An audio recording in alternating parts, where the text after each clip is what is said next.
Hello candle lovers, welcome to the Studio Sanlucar channel. Today we are going to be creating these adorable Neapolitan ice cream inspired bubble candles. If you'd like to have a go at making your own bubble candles after watching this video, all the equipment and materials we've used will be linked down below for you. To get started, we need to heat our wax. The wax that we are using today works best when poured at 80 degrees Celsius. But because we're using candle dyes today, we need to heat our wax a little over 80 degrees to allow for extra working time before we pour.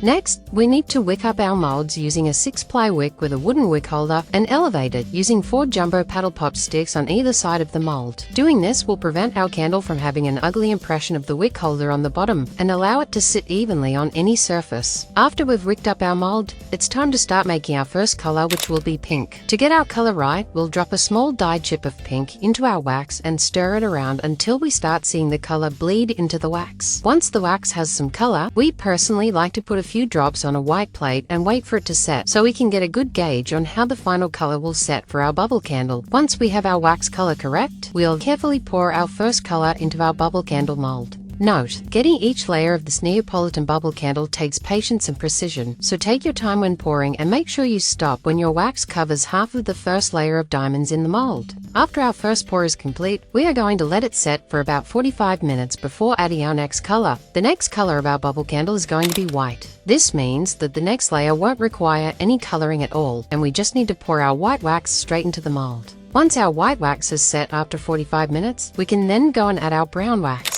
To make brown wax, you can simply buy a brown wax dye or you can make one on your own. We don't actually work with brown wax in our usual scope, so today we'll be making ours using a combination of red, green and yellow dye. And of course, we'll be simply doing a plate test to make sure that we get our color perfect. Once we have our brown color perfect on our plate, we're going to repeat the pouring process for a third time and leave our candles to completely cure for 24 hours. When our candles are completely cured, it's time for the exciting bit, demolding. And by the end, you should have a gorgeous Neapolitan ice cream inspired bubble candle, just like this, ready to burn. As mentioned in the beginning, if you want to create your own bubble candle using this method, all the equipment and materials that we've used today will be linked in the description for you below. If you found this video helpful, please remember to smash the love button for the algorithm and follow our account for more candle making content in future. Yours in love, light and beauty, Studio Sanlucar.